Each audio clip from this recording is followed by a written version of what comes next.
قاعد يبحث دور مصر الاقليمي النهارده ينظر ويراقب ويلاحظ ماذا تفعل مصر، مش ماذا تقول، ماذا تفعل مصر. إذا كان الباحث كان متصور إن مصر لها دور أكبر من كده أو أصغر من كده، يبدأ يسأل نفسه بقى سؤال بحثي: لماذا لا تقوم الدولة المصرية بالدور الذي أنا كوطني مصري أو كباحث مصري كنت أتصور لها أن تقوم به؟ أو العكس، إذا وجدت الدولة المصرية بتقوم بأدوار أكثر مما أتصور، يصبح السؤال: لماذا صانع هذه السياسة وخذ هذا؟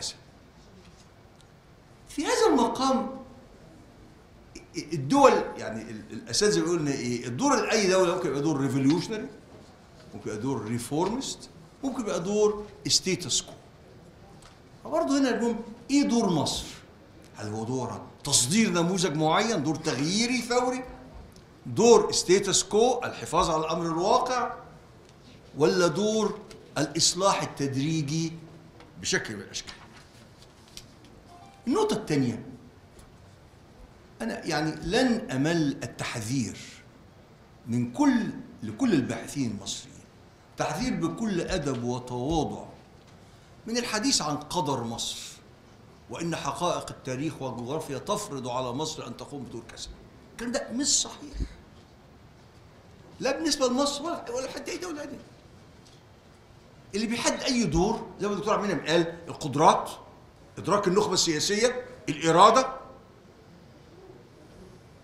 بدليل برضه من الأوراق اللي اتقالت لنا إن دور مصر تغير تغيرات هامة من مرحلة إلى مرحلة. ولما نقرا يعني المبادئ الأساسية في السياسة الخارجية المصرية إن حقائق الجغرافيا والتاريخ لا تفرض عليك شيء. العبرة كيف يقرأ القائد السياسي أو كيف تقرأ النخبة السياسية حقائق التاريخ والجغرافيا. احنا كنا من 25 سنة، وأتمنى إن الشباب المهتمين بالدور الإقليمي يرجعوا للكتاب ده. رجعنا فيه لسياسة مصر الخارجية في العصر العثماني، في العصر الطولوني، في العصر الإخشيدي، إن مصر كدولة موجودة وهتكتشف حاجات جديرة بالانتباه. إنما ما فيش يعني دور مصر هو ما تقوم به وما تعمل من أجله. إذا ما عملتوش لا في قدر ولا في حاجة. النقطة الثالثة إن أي دور مش دور عشوائي، زي ما الدكتور عبد المنعم قال. هو أول حاجة هي قدراتك، وليس ما تتمناه، هو ما تستطيع أن تقوم به. 2، ومش أنا اللي أقدر هذا، رؤية القيادة السياسية لبلدي، إن عندها رؤية لهذا وعندها إرادة إلى هذا. 3 نقط اللي قالهم الدكتور المشرط: القدرات، الرؤية، الإرادة. بس أنا عايز أضيف عنصر الرابع، ما أعتقدش هيختلف معايا فيه: تقبل الآخرين لهذا الدور، وإلا هيصبحوا نوعا من الهيمنة وفرض النفوذ. واحنا في علاقاتنا العربية أو دورنا العربي لا. ده بيقود النقطة الرابعة وما قبل الأخيرة: ماذا يتوقع العرب منا؟ يعني لو نسأل سؤال كده: لماذا تضخ المملكة العربية السعودية، الإمارات، الكويت، أي مكان هذه المبالغ في مصر؟ وعايزين ننظر كباحثين نظرة نقدية وموضوعية لبعض الحجج اللي بتتقال. فلما هتكتشف لا مش ماشي. يعني ان مصر هتواجه ايران في الخليج، هل انت لديك القدرات العسكرية واللوجستية لهذا؟ وهل انت هتعمل الحاجة اللي مش قادرة القواعد العسكرية المقيمة إقامة دائمة؟ قد تكون رادع نفسي، أنا أتقبل رادع نفسي، إنما دور عسكري مباشر يعني أحتاج إلى أن يشرح لي أحد هذا الأمر. طب ليه؟ وبعتقد دي هتبقى نقطة مهمة جدا. إذا إحنا وصلنا إلى معرفة ماذا يريد الآخرون منا، مش بالضرورة عشان نتبعه، انما على الاقل نعرف ان طول ما بنعمل هذا الجزء هيستمر احتياج الاخرين لنا في هذا المجال.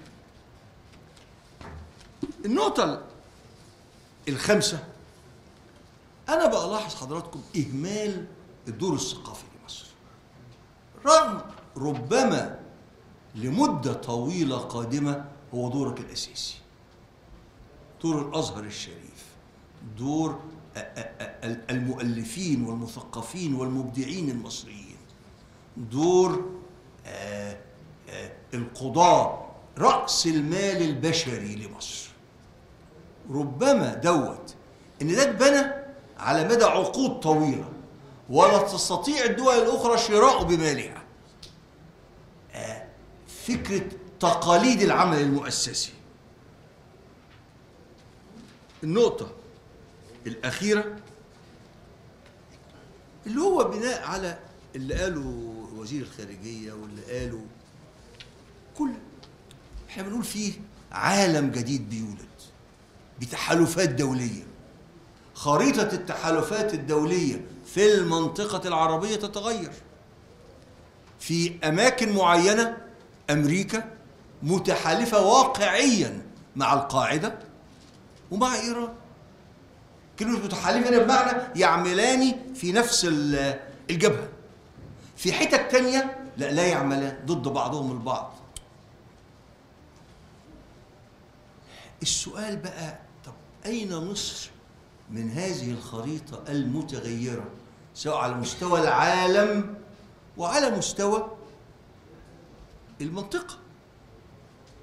وأنا عايز أذكر مرة أخرى يعني بمجموعة مقالات كتبها أخي وأحد المؤسسين للمركز الأستاذ جميل مطر، اللي بيدعو مراكز البحث المصرية إلى إعادة نظر في أسس السياسة الخارجية المصرية، ليس بقصد نفيها، بقصد مراجعتها وإما تأكيدها أو تغيير بعض جوانبها أو إضافة جوانب جديدة في ضوء اللي كلنا متفقين عليه إن إحنا في عالم جديد ومنطقة جديدة إلى آخره. وعندما نتحدث عن مراجعة المبادئ لا يكون الأمر بمناقشة جزئيات، لا يكون الأمر بمناقشة ما هو الموقف المصري من سوريا، ما هو الموقف المصري لا، يكون بالبحث ما هي الأسس التي نهضت عليها، ما هي المبادئ، ما هي الفاليوز، ما هي الانترستس التي نهضت على هذه السياسة، وإلى أي مدى هذه المصالح أو القيم قائمة كما هي، تغيرت بعض الشيء، أضيف لها أشياء جديدة. أشكركم على حسن الاستماع. احنا قمنا 10 دقائق، فيعني لو في أحد من حضراتكم يرغب في توجيه سؤال يبعت لي ورقة أو حاجة زي كده. وإنما أنا بطلب من الدكتور سعدين إبراهيم، أنا هو رافع إيده ورا عشان أنا كنت متفق من غير ما كنت هتطلب والله يا سعد. كان مع الدكتور إلى حين يصلنا، فأنا مش هعتبر إعطاء الكلمة لحضرتك بناء على طلبك، هعتبره بناء على هو تقدير مني لك كصديق وكباحث للدور اللي أنت عملته في المركز ولإسهامك لأحد الباحثين الاجتماعيين المتميزين. اتفضل يا دكتور سعد. شكرا. أنا لم أطلب الكلمة الحقيقة. كويس.